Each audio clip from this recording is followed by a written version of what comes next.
dia melakukan perencanaan dan yang diakhiri dengan pertanggungjawaban.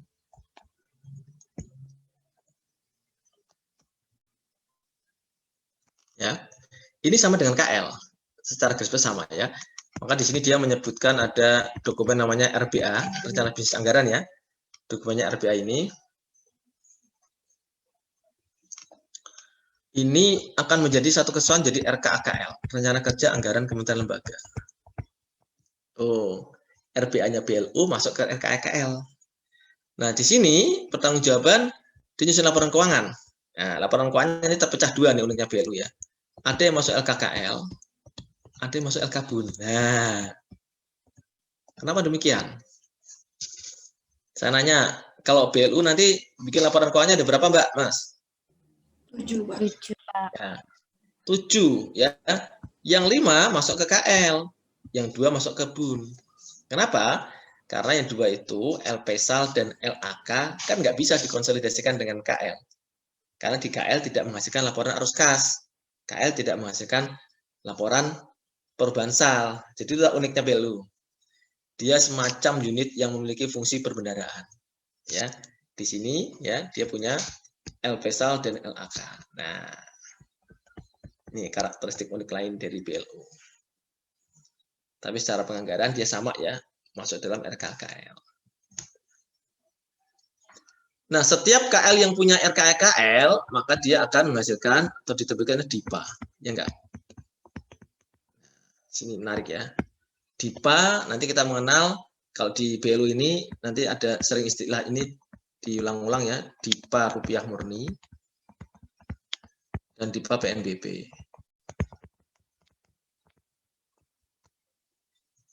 Maksudnya apa, Pak? DIPA rupiah murni itu DIPA yang sumber belanjanya ataupun sumber pendapatannya itu memang tidak ada hubungannya dengan pelaksanaan pelayanan publik yang berbasis pungutan PNBP. Ya, contohnya DIPA rupiah murni itu kalau Satker itu dan DIPA rupiah murni itu dimiliki oleh semua KL, semua pengguna anggaran. Baik dia punya PNBP maupun tidak. Baik dia punya PNBP BLU maupun cuma PNBP biasa. Ya, pasti ada DIPA rupiah murni. Ya. Dia punya belanja pegawai, sumbernya dari DIPA rupiah murni. Artinya DIPA rupiah murni apa? Besar kecilnya sumber belanja itu tidak tergantung dengan realisasi PNBP-nya dia. Ya, kalaupun dia tidak punya PNBP sama sekali, tapi KL tersebut harus didanai sama APBN dari DIPA rupiah murni. Ya, apa jangan-jangan mentang-mentang nggak punya PNBP terus nggak dikasih gaji itu pegawainya, kan nggak? Pegawainya itu dikasih gaji dari rupiah murni. Di para pemilih dari mana sumbernya? Dari pendapatan pajak. Nah, karena sumber pendapatan kita terbesar dari pajak kan gitu Mas. Nah, jadi ya teman-teman ya. Jadi para pemilih ini prinsipnya ada prinsip earmarking. Earmarking artinya ya memang dari pungutan PNBP dipakai buat pelayanan yang masyarakat yang memungut PNBP kan gitu. Dikembalikan lagi ke sana. Ya ini yang membedakan satker yang punya PNBP dan satker yang tidak punya PNBP. Dan sekali lagi teman-teman, satker yang punya PNBP itu tidak semuanya BLU ya. Ada satker-satker pemungut PNBP tapi dia bukan BLU. Jelas ya? Jadi satker itu bisa mengut PNBP tapi belum tentu semuanya BLU. Tergantung nanti karakteristiknya. Ada hal yang unik di situ yang memang dia bisa di BLU-kan istilahnya begitu. Terus ada yang memang dia tidak bisa di BLU-kan. Ya, nanti apa syarat-syaratnya nanti ada di slide berikutnya. Nah, ini kenapa penting ada pembedaan DIPA rupiah murni dan DIPA PNBP karena nanti akan sangat berbeda perlakuan akuntansi baik pendapatan maupun belanjanya yang sumbernya DIPA rupiah murni dan DIPA PNBP. Jadi kalau kita bicara konteks pendapatan DIPA rupiah murni itu berarti pendapatan yang tidak ada hubungannya dengan tusi atau tugas fungsi KL. Dan pendapatan itu hampir semua dijumpai di semua KL, misalkan pengembalian belanja dari tahun anggaran yang lalu. Itu pendapatan DIPA rupiah murni. Tapi kalau pendapatan DIPA PNBP, ya memang berkaitan dengan tugas dan fungsi KL tersebut. Misalkan rumah sakit, perguruan tinggi, ya itu ada DIPA PNBP-nya apa pendapatannya? Dari UKT perguruan tinggi, rumah sakit dari pasien, PKN dari uang pendaftaran, calon mahasiswa, ya gitu. Itu ya Mbak, Mas, membedakan sumber-sumber pendapatannya beda dan nanti treatment belanjanya juga sangat-sangat berbeda. Tapi secara umum nanti yang berkaitan sama DIPA rupiah murni itu seperti satker biasa yang kemarin kita bahas. Ya, yang kita bahas di pertemuan pertama sampai pertemuan ke-7 itu sebenarnya kita bicara satker biasa yang pakai DIPA rupiah murni. Itu ya, yang ada SP2D, SP2DGU, SP2DLS itu adalah satker biasa. Pakai DIPA rupiah murni. Ketika pakai DIPA PNBP, ya, maka nanti lihat penggunaan PNBP-nya adalah apakah PNBP BLU atau tidak. Kalau dia PNBP BLU, maka dia ada penggunaan langsung istilahnya. Pendapatannya tidak perlu di-store, bisa langsung digunakan oleh satker BLU. Cuma nanti harus melakukan pengesahan, permohonan pengesahan tiap 3 bulan sekali. Itu ya. Tapi kalau dia punya PNBP tapi PNBP-nya bukan PNBP BLU, maka PNBP-nya harus di-store dulu. Baru nanti digunakan. Nah, itu pakai SP2D. Itu seperti DIPA rupiah murni. Makanya sebenarnya yang kemarin kita bicara di DIPA rupiah murni itu satker itu sebenarnya di dalamnya ada juga DIPA PNBP tapi DIPA PNBP yang non BLU. Cuman kita tidak singgung di sana ya. Oke, sampai sini dulu tepatnya enggak, Mbak, Mas, mengenai ini. Gambaran umum BLU dikaitkan dengan proses perencanaan dan pertanggungjawaban. Silakan.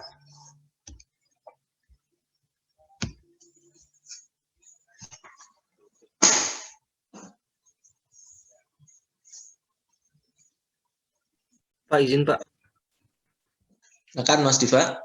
Saya tuh masih bingung Pak terkait yang kayak tadi rupiah murni yang nggak masuk tusinya. Maksudnya kayak gimana Pak? Maksud tuh nggak ada tusinya gitu. Misalkan tadi kan menyinggung dari PNBP itu bisa dibilang ada yang apa ya, sesuai tugas fungsi masing-masing.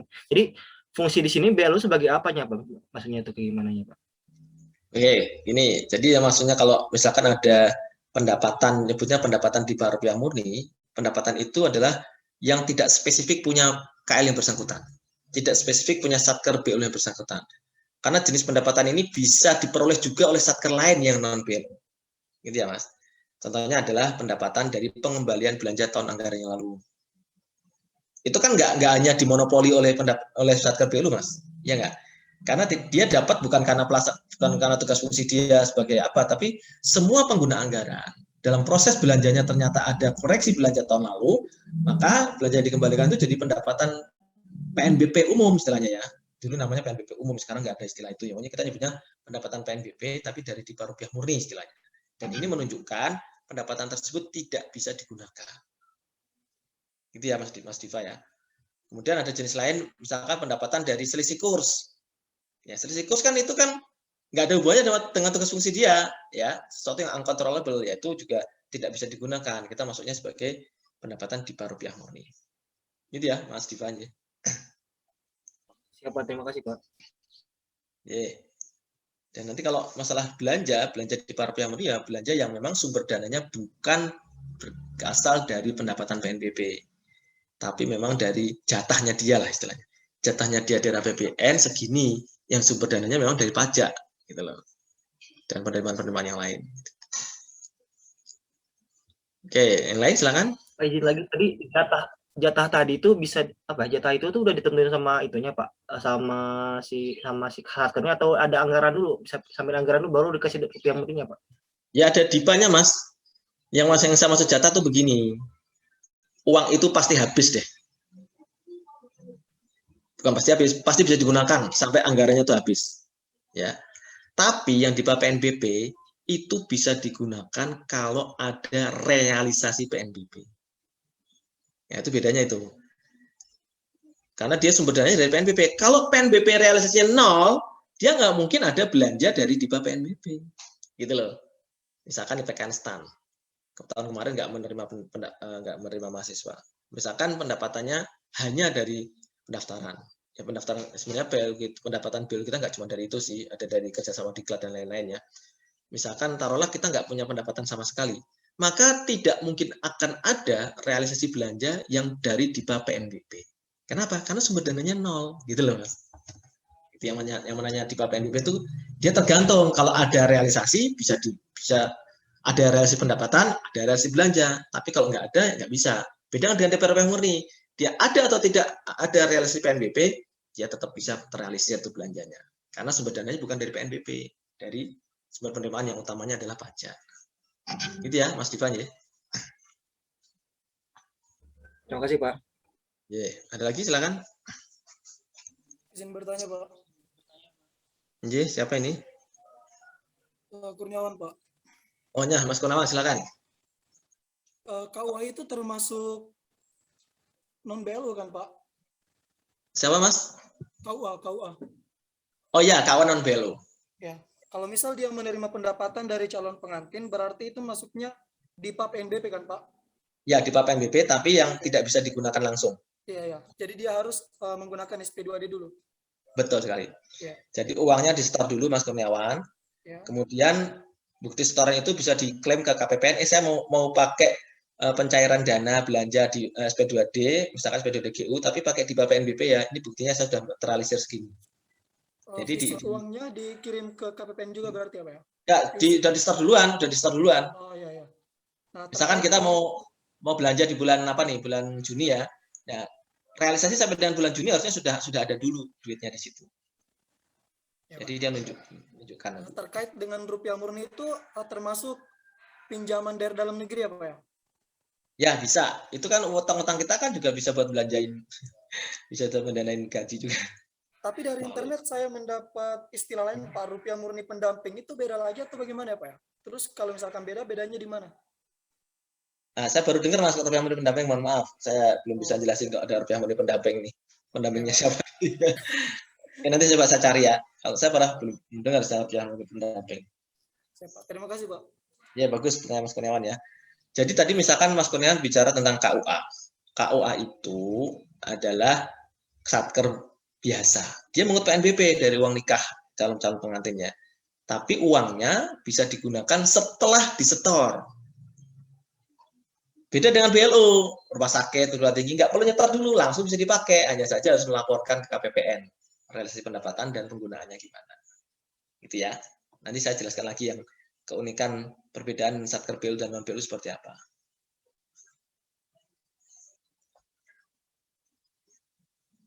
Ada lagi? Silakan, Mbak, Mas. Izin bertanya, Pak. Silakan, Mas Rudi ya. Enggak?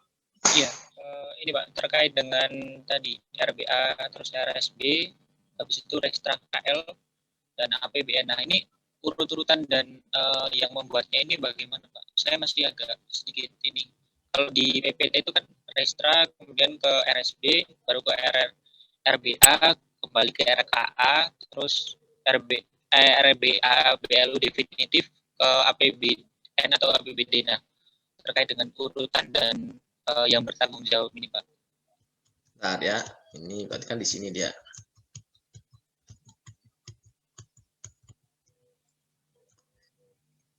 Intinya kan gini Mas ya, RBA itu menjadi bagian dari RKKL. Ketika nggak tahu di mana ya, nah ini ya.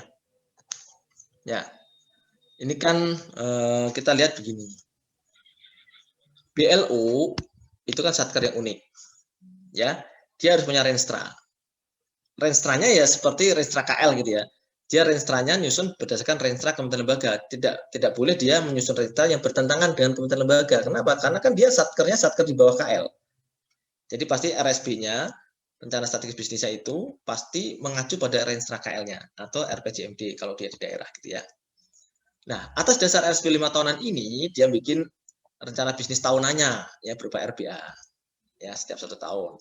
Maka ini RBA ini menjadi bagian yang tidak terpisahkan ya, menjadi lampiran dari RKKL. Jadi KL yang punya BLU, maka dia akan menyertakan RKKL di dalamnya ada lampiran berupa RBA BLU.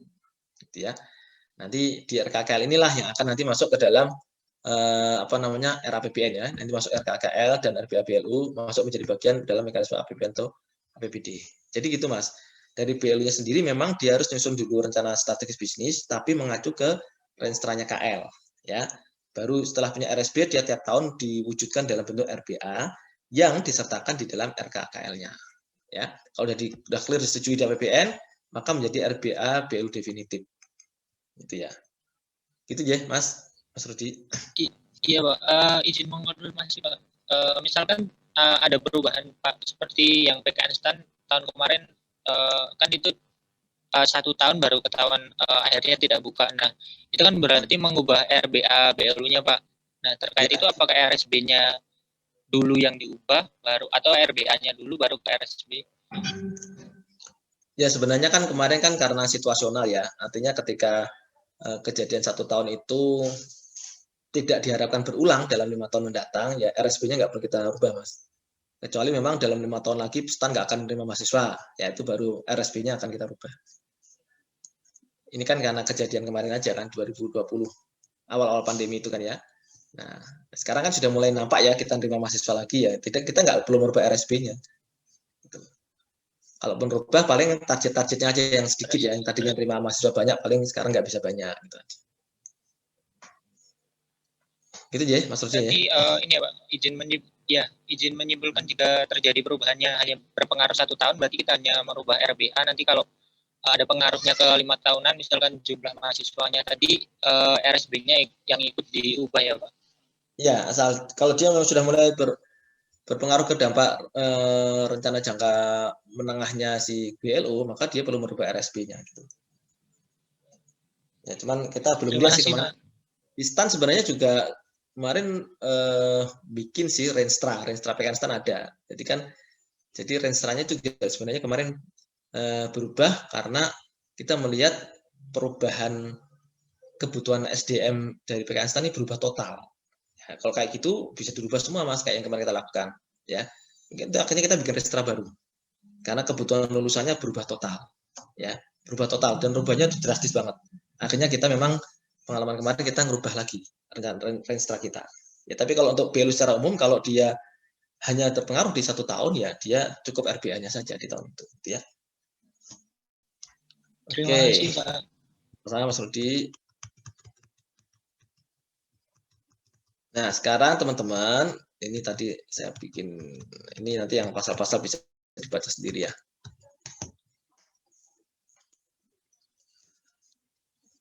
Oke, sekarang kita lihat di sini BLU, non BLU.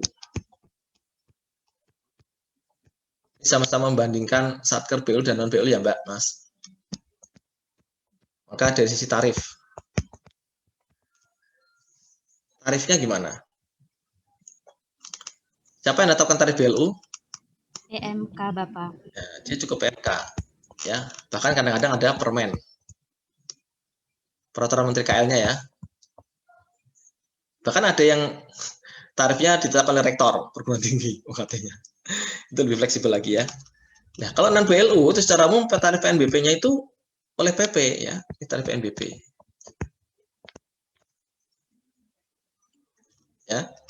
Kemudian izin penggunaannya gimana? Izin penggunaan PNBP. Kalau BLU itu bisa langsung digunakan, kalau non Ya. BLU harus di-store dulu. Izinnya langsung digunakan, ini di-store dulu. Gitu ya, Mbak. Mas. Terima kasih, Mbak. Ini Mas ya.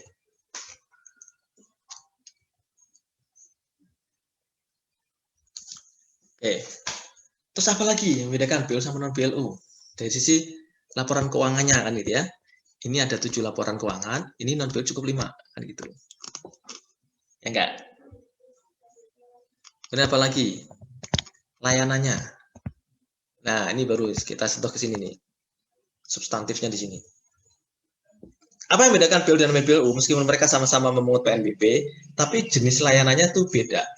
Kalau BLU kita nyebutnya layanan bersifat quasi public good.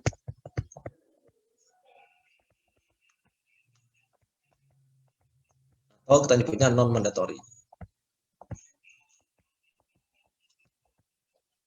Nah, sementara yang non BLU itu layanannya adalah layanan mandatory. Nah, maksudnya gimana nih Pak? Ada layanan mandatory, non mandatory. Ada bisa jelasin nggak sebelum saya jelasin? Coba. Kalau yang mandatory itu, Siapa nih?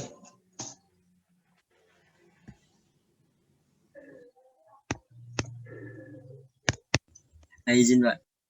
Silakan. Kalau yang mandatory itu layanan yang tidak ada yang bisa kayak gimana ya? Kayak tidak bersifat umum gitu, Pak. Seperti pembuatan SIM, KTP. Jadi hanya pemerintah yang bisa membuatnya gitu. Sementara kalau kuasi publik itu layanannya itu bersifat umum, Pak, seperti kampus, tempat kesehatan dan lain sebagainya, Pak. Betul sekali, Mas Dimas ya. Jadi yang dimaksud layanan mandatori yang oleh non BLU itu adalah layanan yang memang wajib diselenggarakan oleh pemerintah, sifatnya monopoli. Pemerintah nggak ada kompetitor lah, nggak ada pesaing, kan nggak ada pesaing pemerintah untuk menerbitkan SIM kan, STNK, paspor nggak ada. Kita nggak bisa dapat layanan dokumen-dokumen tersebut kecuali ke pemerintah, ke instansi pemerintah pusat, ya. Maka itu menjadi layanan mandatori dan itu tidak bisa di BLU-kan, ya, tidak bisa di BLU-kan. Kenapa? Nanti kita lihat di PP 23-nya tahun 2005 ya. Sementara yang BLU itu harus layanan yang memang ada kompetitornya, yaitu layanan yang bisa juga diselenggarakan oleh pihak swasta. Contohnya, jadi jasa pendidikan, kesehatan, pengelolaan dana, pengelolaan kawasan, itu kan tidak hanya monopoli pemerintah, tapi bisa dilakukan oleh swasta. Maka itulah yang bisa dibelokkan. Itu ya teman-teman ya. Tadi kalau nyebutnya KUA, itu juga layanannya kan surat nikah. Anda bisa dapat surat nikah lain nggak selain Kementerian Agama? Kalau nggak bisa, berarti memang itulah layanan mandatori dari pemerintah. Itu ya. Oke.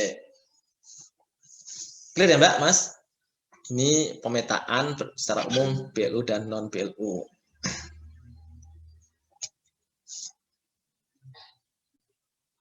Oke.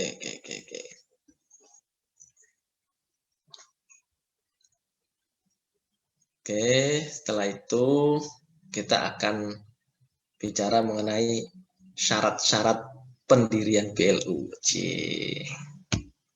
Oke, ada pertanyaan dulu nggak? Silakan.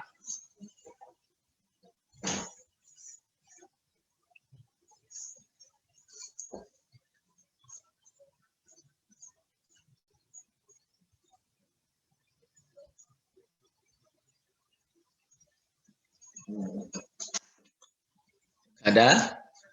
Ya, setidaknya ambil napas dulu lah. Minum kopi. Yang nggak puasa, minum kopi dulu ya. Biar nggak ngantuk ya. Kalau di kelas kan enak nih. Yang ngantuk saya deketin. Saya panggil. Wih, nggak gitu sih. Yang ngantuk saya deketin, terus dia langsung mulai. Ini kalau sekarang saya nggak bisa deketin ada. Saya cuma bisa manggil aja. Ini kelihatan ngantuk siapa yang nggak siapa.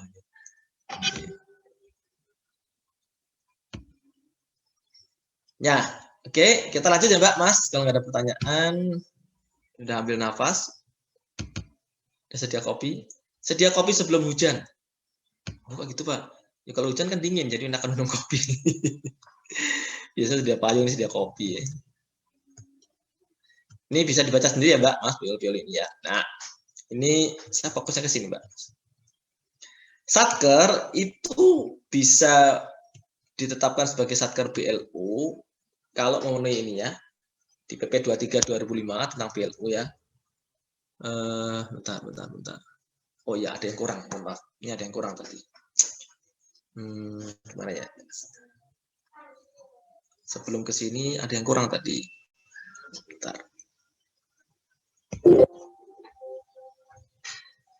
Skip dulu deh. Bentar ya. Ada yang kurang nih.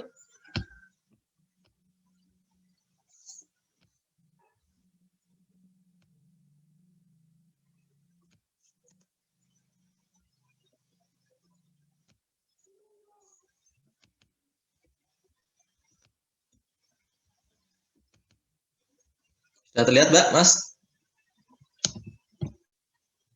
Sudah, Pak. Ini papan tulisnya saya bersihkan. Ya. Jadi kita bicara tentang BLU tadi. Ya. Sebelum bicara tentang syarat-syarat tadi ya. BLU ini kan unik, ya. Dia bikin 7 laporan keuangan. Ya. Ini kan berdasarkan PSAP 13. Ya. Dan ini semuanya sudah berbasis akrual ya, karena ini terbitnya tahun 2015. Sejarahnya teman-teman, ketika itu BLU itu kan sudah ada di ini ya, di Undang-Undang Nomor tadi Undang-Undang 1 2004 ya. Kemudian ada PP 23 tahun 2005. Bahwa setiap entitas BLU harus menyusun laporan keuangan ya. Ketika menyusun laporan keuangan, waktu itu masih pakai standar ini, PSAP yang CTA ya. PSAP berapa ayo? PP nomor berapa? PSAP CTA, PP nomor berapa? Masih ingat? Iya. Ding. 13, Pak. Untuk PSAP-nya, PP-nya. Ini pelajaran Akom 1 nih. Dalam sejarah akuntansi pemerintah Indonesia nih. PP berapa nih? Tahun 2005 ya, Pak? Ya, betul, 2005 Mbak Nelly. Nomor berapa Mbak? Ingat nggak? Lupa, Pak. 70-an Mas. 24 ya. PP 24 tahun 2005 tentang PSAP. Ini pertama kali digunakan untuk pedoman LKPP 2006. Ya. Nah, bagi Satker BLU waktu itu, mulai 2008 ada PMK yang mengatur tentang laporan keuangan BLU, tapi masih dikotomi gini Mbak, Mas. Karena belum ada PSAP akrual, maka BLU itu punya kewajiban bikin laporan keuangan dua, berbasis PSAP maupun berbasis PSAK. Tuh, kesian ya. Yang PSAP waktu itu dia pasti LRA, ya. Ya di tahun 2008 belum ada LO, ya dia nyebutnya ada neraca. Ya. Kemudian apa lagi ya? LPE sudah ada belum ya? Kayaknya sudah ada LPE deh. LPE, kemudian LAK sudah ada. LK sudah ada dan CALK. Ini cuma saya cek dulu dia waktu itu sudah ada LPE belum? Sepertinya belum ada, harusnya cuma 4 laporan keuangan ini. Ya, tahun 2008. Nah, dia juga bikin laporan keuangan yang menyajikan informasi akrual. Pakai PSAK waktu itu karena dia non bisnis, PSAK 45. Ya. Apa laporannya? Laporan aktivitas. Tuh. Dan neracanya neraca akrual kan itu ya. Nah, nanti akan beda nih neraca akrual sama neraca yang berbasis PSAP CTA. Nah, ini berlangsung selama bertahun-tahun, Mbak, Mas. Jadi laporan keuangannya tuh berbaju dua ya. Berbaju PSAP dan PSAK selama bertahun-tahun. Sampai 2015 terbitnya PSAP 13 ini, maka di 2016 ada PMK yang kita pelajari sekarang, PMK 20 tahun 2016 tentang sistem akuntansi dan pelaporan keuangan BLU. Di mana ini sudah disempurnakan dengan PMK 42 tahun 2017, tapi ini 42 hanya mengatur jangka waktu saja, tidak mengatur ayat jurnal. Yang pokoknya ada di sini ya. Kalau ini hanya menegaskan berlakunya sistem ini adalah diundur dari 2017 menjadi 2018, itu saja. Nah ini ya Mbak, Mas, kira-kira tambahan saya berkaitan dengan perkembangan pelaporan keuangan BLU. Nah, kita masuk ke sini. Bahwa BLU itu harus memenuhi syarat substantif, teknis, dan administratif supaya bisa ditetapkan apakah itu BLU penuh atau BLU bertahap. Penuh artinya dia memenuhi ketiga syarat ini. Bertahap artinya dia tidak memenuhi syarat administratif. Kalau tidak memenuhi syarat teknis dan substantif gimana Pak? Ya nggak bakal jadi BLU. 2 ini kudu mesti harus ya. 3 ini persyaratan untuk jadi penuh. Kalau 3 yang administratif belum terpenuhi, maka baru BLU bertahap. Nah, sekarang pertanyaan si ini yang enggak? Yang ya susah. Ada yang tahu nggak syarat substantif itu apa sih menurut PP 23 2005? Nah, ya teman-teman harus timbulkan rasa keingintahuan ya. Baca PPT ini substantifnya apa? Teknisnya apa? Administratifnya apa? Substantif tidak mencari keuntungan ya Pak? Substantif tidak mencari keuntungan. Nah, belum. Ya di samping itu udah pasti ya. Tapi apa sebenarnya?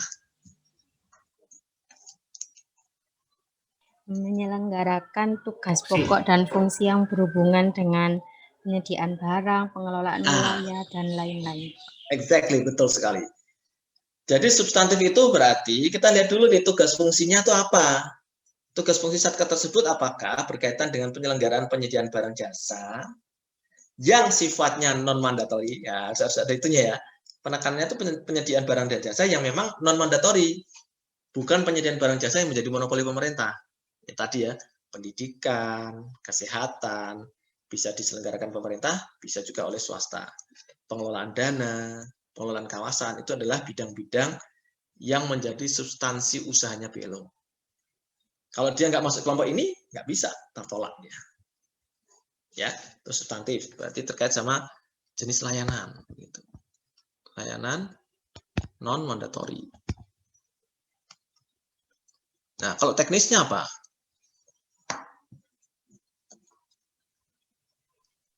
Yang tusinya itu harus layak dikelola dan ditingkatkan pencapaiannya melalui BLU yang direkomendasikan oleh Menteri dan pimpinan lembaga sesuai kewenangannya.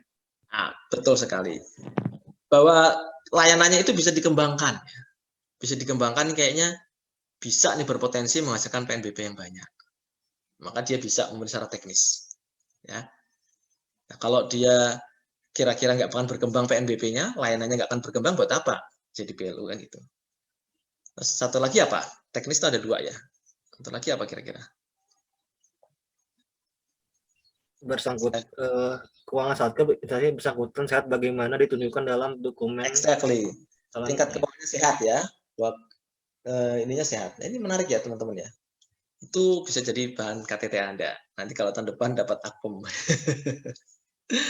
Bener nggak sih kesehatan BLU ini diamati terus oleh DJPB? Ada nggak sih proses monitoring gitu kan? Menarik itu ya. Itu bisa akuntansi pemerintah, bisa ke Haken ya, moga aja. BLU itu banyak sekali celah-celah risetnya di sana ya. Itu secara teknis. Intinya kondisi keuangan sehat dan bisa ada potensi untuk dikembangkan layanan dan PNBP-nya. Nah, ini 2 ini harus. Kemudian kalau administratif apa? Banyaknya administratif. Ya. Pernyataan kesanggupan untuk meningkatkan kinerja pelayanan, keuangan, dan manfaat bagi masyarakat. Jawab Mbak Rizka ya. Oke, jadi ada surat pernyataan itu berarti menunjukkan pimpinan satkernya sungguh-sungguh mau bisa menyelenggarakan layanan ini ya. Oke, bagus. Ada lagi selain itu, teman-teman? Ya. Pola tata kelola. Punya tata kelola ya, bisa punya SOP segala macam, punya tata kelolanya bagus, Mbak Aulia ya. Ada lagi? Standar pelayanan umum. Minimum, Mbak. SPM, dia punya standar pelayanan minimal ya. Jadi ada total quality control di sana. Tadi yang jawab SPM siapa? Saya, Pak. Farhan. Saya itu siapa? Farhan, Pak. Oh, Farhan Putra. Soalnya ada Ahmad Farhan, ada Farhan Putra. Ya, makasih Mas. Terus apa lagi Mas? Administratif. RSB, Pak. Ya, silakan. Mas Calvin. RSB, Pak. RSB, punya rencana strategi bisnis ya. Oke, boleh. Ada lagi? Laporan audit terakhir atau pernyataan bersedia untuk diaudit. Dia punya laporan keuangan yang sudah diaudit ya, atau dia bersedia untuk diaudit kalau belum ya. Benar Mbak Nelly ya. Itu syarat administratif. Jadi teman-teman, satker BLU itu kalau masih belum memenuhi syarat administratif, maka masih syarat bertahap, BLU bertahap. Maka ini dikasih waktu sampai 3 tahun untuk memenuhi syarat administratifnya. Nah, kalau tidak terpenuhi harusnya gugur dia. Tapi biasanya sih terpenuhi sih. Jarang sih ada permohonan satker BLU yang kita tolak. Nah, sekarang saya nantang teman-teman nih. Kira-kira satker BLU yang penuh sama bertahap itu bedanya apa sih? Bukan beda di persyaratan ya, beda di fasilitas dia. Yang berbeda apa sih fasilitas yang dijumpai di penuh dan di bertahap ini? Fasilitas keuangannya. Ya, silakan siapa nih? Fleksibilitas keuangannya, Pak. Gimana, Mas? Fasilitasnya gimana? Kalau bertahap gimana? Kalau yang bertahap itu masih ada seperti apa ya, Pak? Restrainnya gitu, Pak. Jadi nggak bisa digunakan secara penuh pendapatan yang didapat dari BLU-nya, Pak. Ya, yang jelas dia tidak bisa melakukan hal-hal sebagai berikut. melakukan investasi nggak bisa, ya. Melakukan pinjaman yang pembiayaan itu nggak bisa. Dan juga dari sisi pengadaan barang jasa juga nggak sama dengan yang sudah penuh. Jadi dibatasi masalah pengelolaan piutang dan sebagainya. Jadi ada yang berbeda antara yang penuh sama bertahap pasti berbeda. Gitu ya Mas Dimas dan teman-teman ya. Makanya PLU harus berlomba-lomba untuk bisa benar-benar fleksibel mendukung layanannya, ya dia harus jadi PLU yang penuh. Nah, menurut teman-teman ini PKN STAR sudah PLU penuh atau enggak?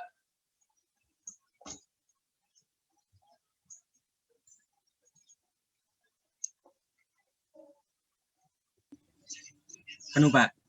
Ya, penuh dong gitu ya. Iyalah, kalau nggak penuh mau cuma ngikutin substantif sudah terpenuhi. Teknis gampang, administratif apalagi ya, pasti penuh. Ya meskipun pendapatan kita memang belum sebanyak yang diharapkan ya. Tuh. Oke, gitu ya teman-teman ya, mengenai overview terkait BLU. Ada pertanyaan nggak sebelum nanti saya masukkan teman-teman ke breakout room untuk apa namanya berdiskusi mengenai BLU.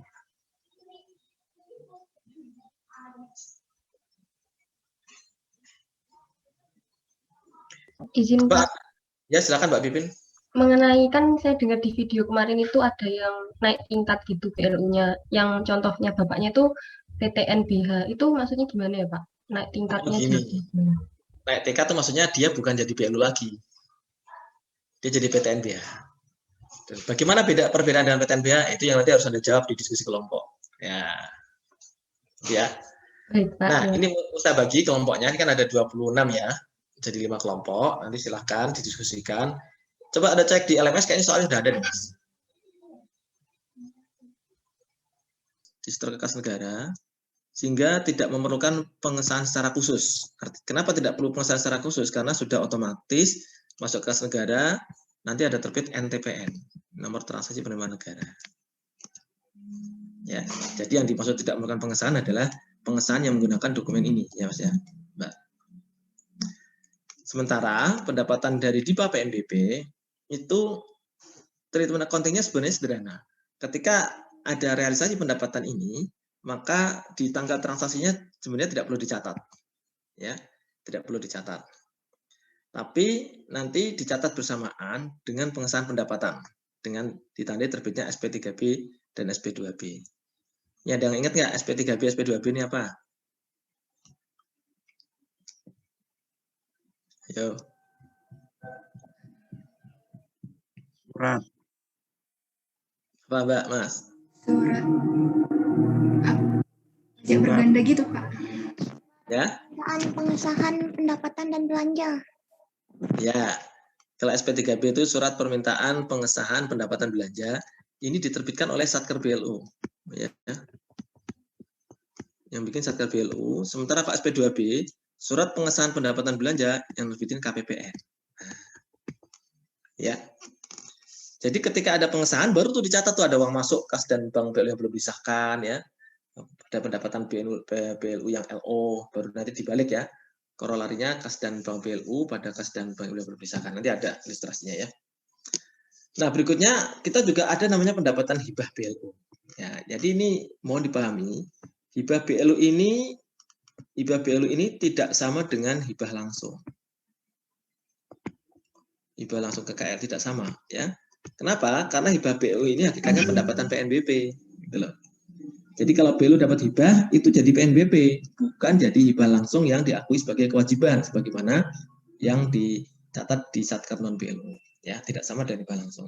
Maka ketika ada hibah tunai maupun non tunai ya ditreatment sebagai pendapatan PNBP. Untuk yang tunai dia otomatis juga akan memerlukan pengesahan sebagaimana pendapatan yang di sana ya, yang di sini di PNBP. Dan kalau non tunai ini hanya diakui di LO saja, ya, karena pendapatan bisa berupa barang, bisa berupa saham, ya, surat berharga dan sebagainya. Ya, ini ya teman-teman jenis pendapatan yang ada di BLU. Ya, kemudian ini kalau kita bilang pendapatan-pendapatan yang berbasis kas, ya, yang ada di LRA. Tapi nanti kita lihat ada pendapatan yang khusus munculnya di LO. Pendapatan LO BLU yang hanya munculnya di LO dan ini karena adanya pelaksanaan belanja dipa rupiah murni. Ya, ini menarik nanti. Ada realisasi belanja dipa rupiah murni, maka akan muncul pengakuan pendapatan LO. Ya, itu pendapatan alokasi APBN. Mari kita lihat nanti di slide berikutnya ya. Ya, sebelum ke sana, teman-teman, ini ada beberapa hal yang perlu diperhatikan, bahwasanya memang ada sedikit perbedaan ya di PMK 212 dan PMK 220 mengenai pengesahan pendapatan dan belanja. Nanti Anda lihat ya. Karena kalau di sini memang PMK 20 masih berbasis SAIBA. Ya, yang ini sudah berbasis sakti. Bedanya hanya di buku besar kas sebenarnya. Ya. Nanti kalau di sini di SAIBA ini ada istilah utang piutang dari kun, utang pada kun atau piutang dari kun gitu ya. Kalau di sakti nggak ada, istilahnya detail sama dikel. Ya. Kemudian pengesahan pendapatan dan belanja di PMK 212 ini juga ilustrasinya tidak konsisten nanti kalau Anda lihat ya. Lalu di sini ada dikotomi istilah pendapatan dari dipa rupiah murni dan pendapatan BLU lainnya ya. Ini dulu kita memang ada nomenklatur ya, pendapatan PNBP umum, PNBP TUSI. Artinya dulu namanya fungsional dulu namanya. Tapi istilah ini sudah nggak ada lagi di peraturan undang-undang PNBP yang baru. Yang namanya PNBP umum itu pendapatan yang memang kita bisa jumpai di semua KL. Contohnya tadi pengembalian belanja ya. Kalau pendapatan fungsional kan tergantung tugas fungsinya ya. Pendapatan SIM ya hanya ada di Kementerian Hukum dan HAM. Pendapatan layanan di Polri ya, pendapatan layanan paspor hanya di Kementerian Hukum dan HAM. Ya.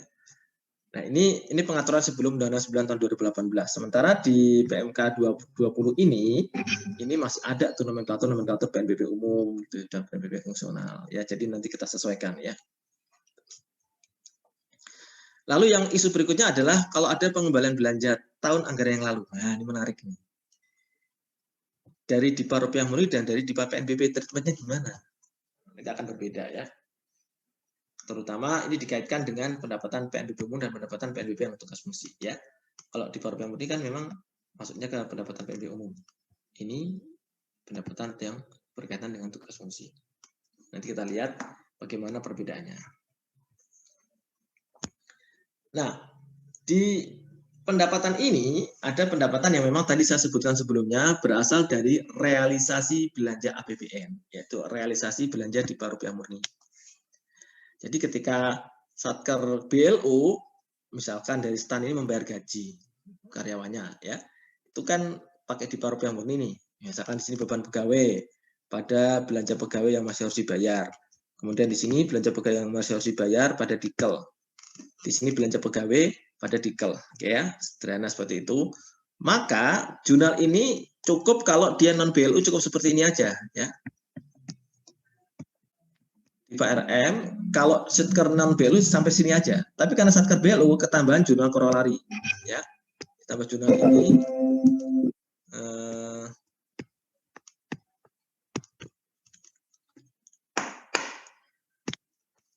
Ditambah jurnal ini, ya. Ini yang kita sebut dengan korolari, jurnal ikutannya. Ketika mengakui ada realisasi belanja dipa rupiah murni pada saat bersamaan di buku besar akrual, kita mengakui adanya pendapatan alokasi APBN. Ya, hanya di LO saja ya. Di sini dikel, artinya ini dibalik ya. Yang tadinya di sini, ini ya, dibalik ke sini. Maknanya apa? Kenapa perlu ada ini? Kenapa perlu ada akun pendapatan alokasi APBN diakui di jurnal akrual? Ada yang punya bayangan nggak kira-kira teman-teman?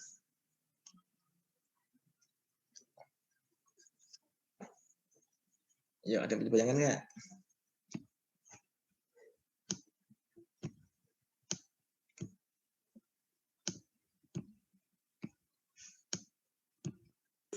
Kalau saya ini Bapak, karena sebelumnya kan kita kan menerima pendapatan dari APBN, kemudian ketika kita merealisasikan belanjanya, maka pendapatan itu seharusnya juga berkurang gitu Pak. Ya itu kalau pendapatan BLU, ya. Ya saya tahu maksudnya sih, ini gini. Kita itu di LO itu laporan operasional ingin menunjukkan kinerja yang benar-benar kinerja sesungguhnya dari BLU tersebut, ya. Kalau kita gini, di LO itu kan teman-teman ya, di LO itu kan ada pendapatan, ada beban ya enggak? Beban moral, beban perasaan. Ya. Nah, ini selisihnya menghasilkan surplus atau defisit. Surplus atau defisit ya.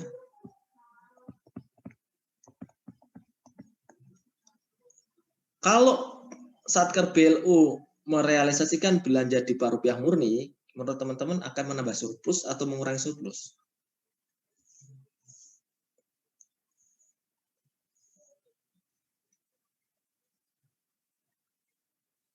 Halo. Mengurangi, Pak. Mengurangi Ya, tidak akan surplusnya, mengurangi ya. Pak. Kecuali dia kalau belanjanya belanja aset tetap ya, dia nggak akan berpengaruh dulu di saat yang bersamaan. Nanti pengaruhnya di penyusutannya saja ya. Ya, mengurangi surplus ya. Padahal surplus itu dikurangi bukan karena kinerja BLU, tapi karena pelaksanaan belanja di Rupiah murni. Ya, gitu loh. Maka untuk menetralisir itu muncullah ini pendapatan alokasi APBN. Sehingga seolah-olah si BLU itu juga dapat belanja dari mana? Karena juga dapat pendapatan alokasi APBN gitu loh, ya. Supaya efek di LO-nya ini netral. Sebaliknya nanti kalau ada pendapatan di Rupiah murni, nanti juga ada beban, semacam beban yang berupa penyetoran PNBP ke kas negara oleh BLU. Ya, itu jadi efek ke BLU-nya juga di LO-nya akan netral. Nanti kita lihat. Ya, inilah yang membedakan dengan Satker biasa. Kalau Satker biasa ada di Rupiah murni, selesai ini saja nih, sampai sini aja ya. Ini dan ini selesai. Tapi untuk BLU ditambah yang ini. Ini ya. Ini di Rupiah murni loh. Jadi ke situ ya. Mana tadi? Jadi ke sana ya. Ya, teman-teman ya. Oke. Jelas ya, Mbak? Mas, ada pertanyaan nggak mengenai ini?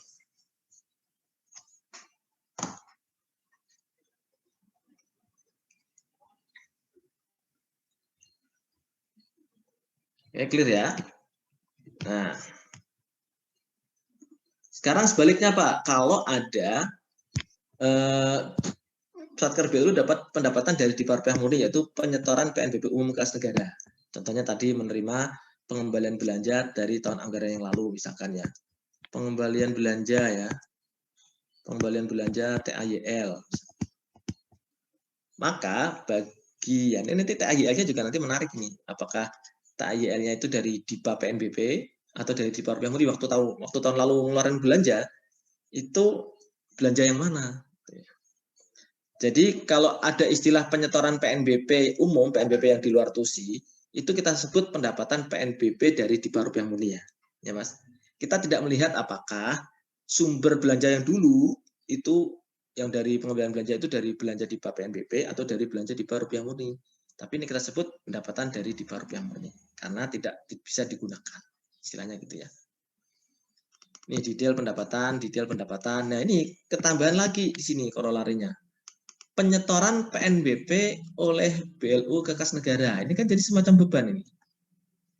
Ya. Pada detail. Jadi ininya dibalik ya. Ini dibalik set ya. Setoran. Jadi efek di LO-nya akan netral juga. Yang tadinya dapat pendapatan seolah-olah ini ya karena pengembalian belanja dinetralisir oleh beban penyetoran PNBP oleh BLU kas negara. Nah, itu ya, Mbak Mas.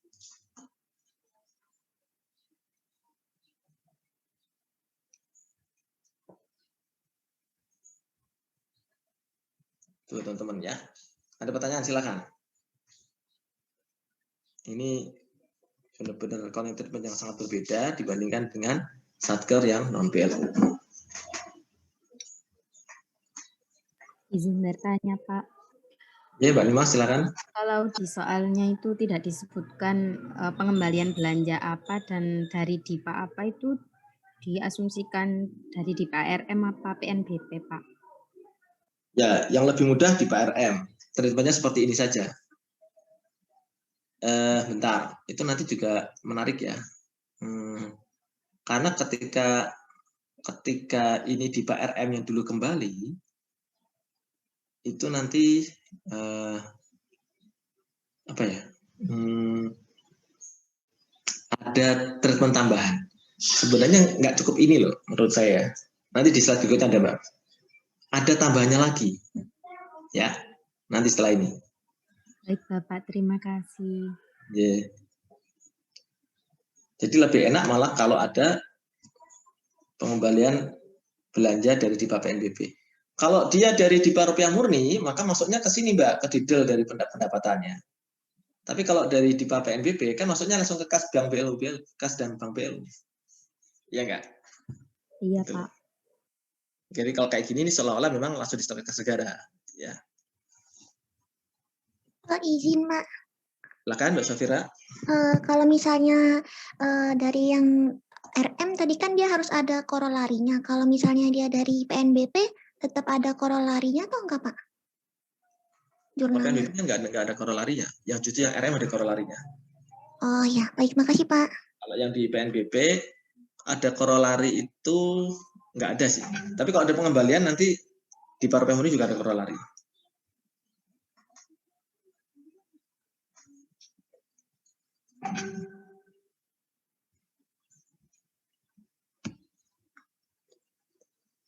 Nah ini teman-teman ya, pendapatan di PNBP misalkan, ini dalam konteks BLU ya, dapat layanan pasien, dapat pendapatan dari mahasiswa ya, ini sebenarnya ini ayat jurnalnya ini kurang, ya. Ini yang saya bilang nggak konsisten ya.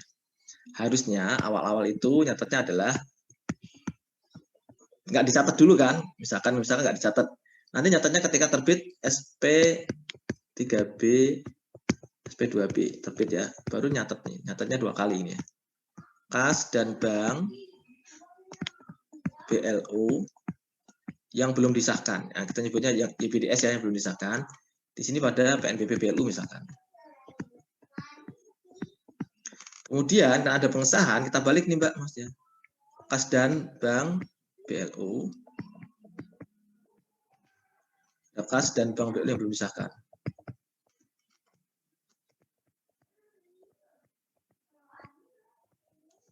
Nah, gini ya. Oke. Nah, ini kan di jurnal akrualnya nih, ya. Kalau ada pengesahan, berarti ada pengesahan pendapatan, berarti realisasi pendapatannya diakui. Di sini kas dan bank BLU pada PNBP BLU. Nah, ini Mbak Mas, ya. Jurnal lengkapnya seperti ini. Ya. Nah, ini kalau teman-teman lihat di PMK 220 yang mungkin di video saya slide-nya dulu yang slide lama, di sini bukan kas dan bank BLU. Ya. Di sini apa kemarin itu? Karena ini jurnal kas ya, di sini kalau nggak salah utang dari kun atau utang kepada kun.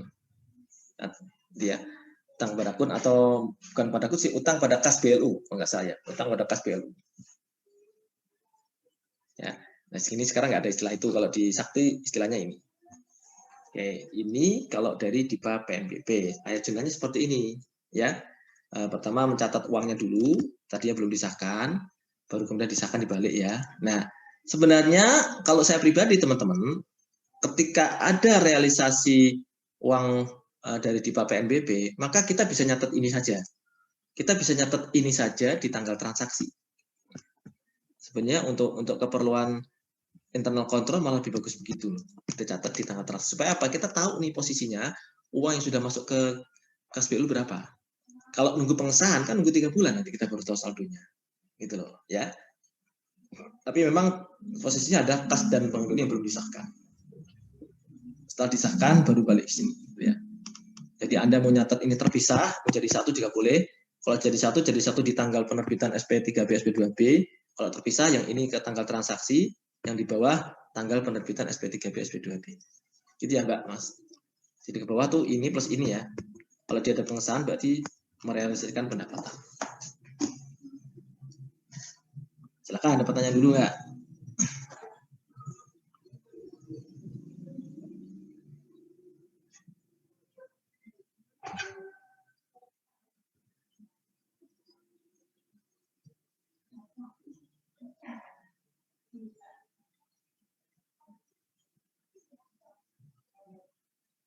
Izin bertanya, Pak.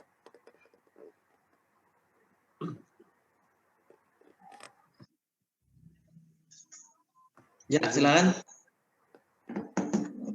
Pak Puji izin bertanya. Ya, silakan. Kan tadi penerimaan dari BLU itu kalau menunggu pengesahan kan harus 3 bulan, Mbak.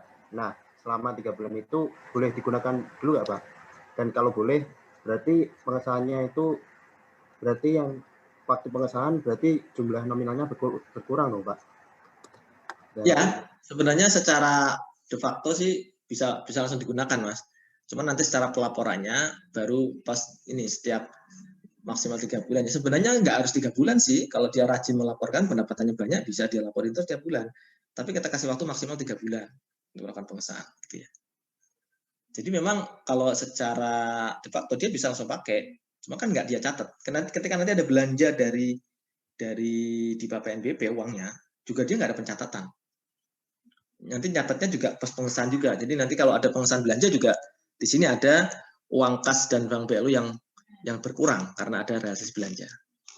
Itu Mas bagusnya. Berarti jika belanja menggunakan uang dari pendapatan PNBP itu pas belum disahkan itu berarti nggak dicatat, Pak? Nggak dicatat. Maka prinsipnya sebenarnya baik pendapatan maupun belanja dengan menggunakan uang PNBP itu belum dicatat dulu di tanggal transaksi. Nanti semuanya dicatat di tanggal pengesahan, yaitu terbitnya SP3B, SP2B. Baik, Pak. Makasih, Pak. Yeah.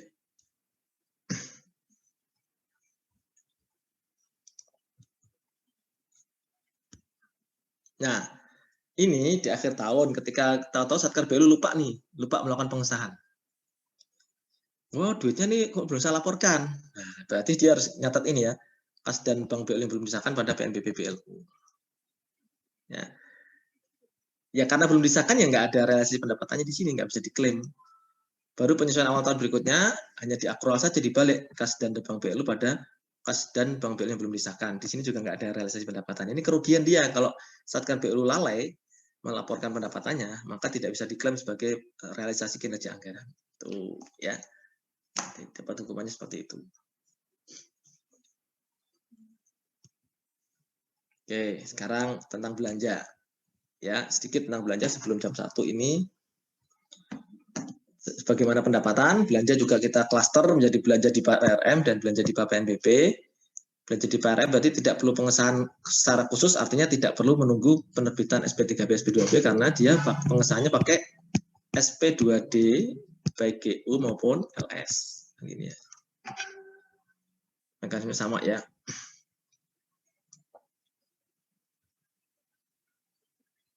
Kemudian kalau belanja dari DIPA PNBP itu memang menggunakan saldo kas yang belum disahkan, langsung dipakai ya. Disahkan minimal setiap triwulan ya. Jangan lebih dari triwulan, kelamaan nanti ya. Nah, ini teman-teman ya. Kalau dia ada beban belanja gini dari DIPA Rupiah Murni, maka jangan lupa di samping jurnal realisasi belanja ini nanti ada ketambahan jurnal korolari, yaitu apa? Di jurnal akrolnya dikel ketambahan di sini ya. Dikel pada pendapatan alokasi APBN ya. Seperti yang di slide sebelumnya. Nanti yang aset juga seperti ini ya, ditambahin ayat jurnal itu. Oke. Terus gimana Pak pengesahan belanjanya? Tadi kan belum dicatat ya semuanya ya. Begitu pengesahan belanja dicatat semua nih. Catatnya pertama ini ya, ngakui beban-beban atau aset-aset yang beli ya. Kreditnya ada kas dan bank BLU yang belum disahkan ya. Kemudian dibalik ya, kas dan bank BLU belum disahkan pada kas dan bank BLU karena uang keluar kan jadi kredit. Di sini melakukan pengakuan realisasi belanja dan pengkreditan kas dan bank BLU. Nah, yang di buku besar kas itu maksudnya ke LHK ya, yang di sini maksudnya ke neraca. Itu ya teman-teman ya. Nah, mudah-mudahan tadi menjawab kegelisahannya Mas Bagus ini ya. Ini disahkan ya seperti ini juga ada pengakuan belanjanya.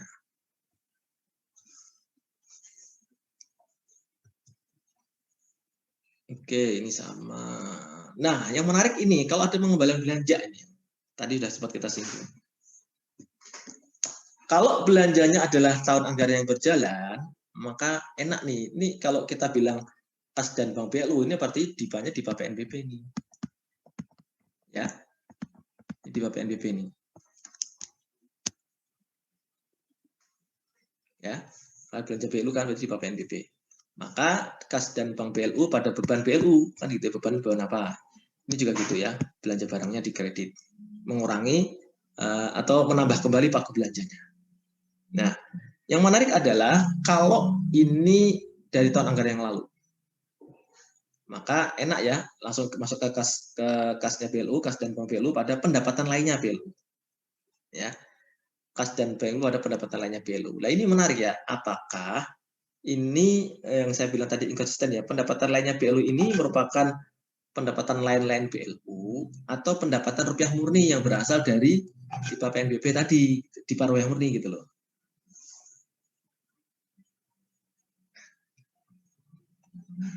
Jadi di sini kalau di PMK 212 itu, kalau sumber belanjanya adalah di PNBP, maka dikembalikan ke dalam pendapatan PNBP juga. Ini pendapatan lainnya BLU. Ini pendapatan lainnya BLU ya. Tapi kalau sumber dananya adalah dari tipe rupiah murni, maka di sini bukan kas dan bank BLU, tapi di sini adalah didel, diterima dari entitas lain. Di sini juga diterima dari entitas lain. Dan di sini apakah tetap sama pendapatan lainnya BLU ya? Itu yang menarik. Yang kita lihat itu masih nggak konsisten ya. Kalau dari tipe rupiah murni berarti dia nggak bisa dong diakui sebagai pendapatan BLU. Dia berarti jadi tipe rupiah murni. Di mana nanti itu berarti ada semacam jurnal korolarinya, yaitu berupa penyetoran PNBP kas negara. Gitu ya. Ini sementara kalau yang BLU seperti ini. Ya. Nah, kalau rupiah murni gimana Pak? Kalau sumbernya rupiah murni, kan di sini berarti kalau rupiah murni sumbernya adalah didel gitu ya. Pendapatan ini pendapatannya pendapatan apa? Apakah pendapatan nilainya BLU atau pendapatan pengembalian THYL? Kenapa ini berbeda? Karena kalau ini itu tidak bisa digunakan. Ya, ini kan masuk RM, tapi kalau ini masuk BLU gitu loh. Yang ini bisa digunakan, yang ini nggak bisa digunakan. Nah, ini yang sebenarnya istilah konsistensi ini yang perlu harus kita cari ya. Saya kemarin baru menemukan yang pas ya rujukan ini ya. Ya sementara ini saya berpendapat bahwa kalau sumber dananya dari di bawah PNBP, maka akan dikembalikan sebagai pendapatan lainnya BLU. Tapi kalau sumber dananya dari di bawah rupiah murni, maka akan dikembalikan sebagai PNBP umum, PNBP biasa yang tidak bisa digunakan. Kan di sini pendapatan THYL. Terus di sini juga ada didel, ada pendapatan THYL. Ya. Nah, karena ada pengakuan pendapatan THYL gini, maka kita balik lagi di sini. Penyetoran PNBP, BLU, ya. Penyetoran PNBP ke kas negara. Oleh BLU gitu ya, pada didel. Kayak tadi ya, yang ada penyetoran PNBP umum. Gitu. Nah, jadi menarik ya, jadinya kayak muter-muter gitu ya. Silakan direnungkan dulu.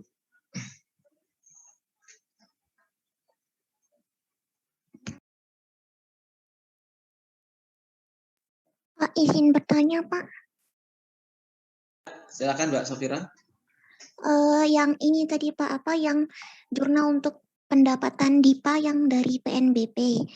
Nah, itu kan kalau saat tanggal transaksi itu kan nggak dicatat, dia dicatatnya saat pengesahan. Tapi yang di PowerPoint tadi tuh kok ditambahkan lagi ya Pak, jurnal SP3B sama SP2B. Terus yang di tabel itu jurnal pas kapan ya Pak? Yang kas dan bank BLU pada PNBP BLU.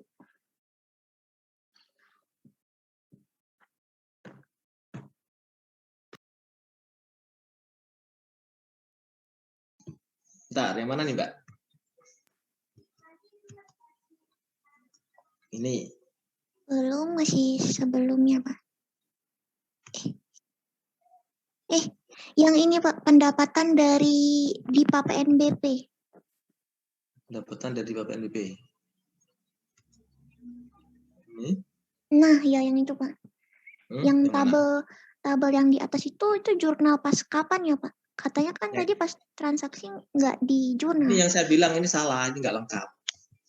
Oh, sama ini Pak. Satu lagi Pak, yang itu jurnal tambahan itu yang kas dan bank BLU itu jurnal SP2B yang di buku besar kas atau di bawahnya ini lagi akrual. ya Pak? Ini akrual. Oh, itu akrualnya. Akrual semua. Jadi yang di sisi kiri ini akrual sama dengan ini kan. Jadi yang di AKAS itu hanya pengakuan pendapatan BLU-nya saja, pendapatan PNBP-BLU-nya saja ya. Jadi yang reklas-reklas yang belum disahkan ke menuju yang kas dan bank BLU itu di akrual. Itu di akrual semua. Oke, makasih ya, Pak. Oke, Mbak Safira ya. Jadi saya ulangi di sini ini dicatat ketika terbit SP3B, SP2B ya. Jadi pengesahan pendapatan seperti ini. Buktinya ada pengakuan kas dan bank BLU dan ada pengakuan pendapatan di LRA kan itu ya. Kalau pengakuan belanja kebalikannya ya, kas dan bank BLU-nya berkurang, nanti juga di sisi kasnya ada realisasi belanja. Gitu ya, teman-teman ya. Oke, nanti tolong teman-teman semua di LMS itu sudah ada soal latihan. Soal latihan nanti buat latihan di rumah, nanti kita bahas minggu depan dan teman-teman hanya submit yang tugasnya saja ya. Kan ada tugas tuh ya. Ya coba dikerjakan dulu sebisanya ya. Sambil melihat-lihat PPT, video maupun membaca. Anda coba belajarnya komprehensif ya. Lihat sumber langsung. Anda bandingkan tuh PMK 212 dan PMK 220 tahun 2016. Nanti Anda akan tahu sebenarnya bedanya tuh ya nggak jauh-jauh amat. Tapi kadang-kadang ada yang tidak konsisten sendiri diatur di dalam PMK 212 ya. Itu yang tadi saya sebutkan beberapa hal terkait dengan pengembalian belanja tadi. Oke, demikian ya teman-teman ya. Ini intinya di BLU ini teman-teman harus waspada terkait dengan realisasi pendapatan dan belanja karena ada dua klaster di sana ya, DIPA PNBP dan DIPA Rupiah Murni, di mana perlakuan akuntansi sangat berbeda dengan akuntansi pada sektor sektor non BLU.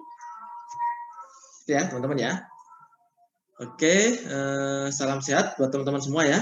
Tolong jaga kesehatan, jaga imun kita, meskipun Anda gandung Piala Eropa, ya, tapi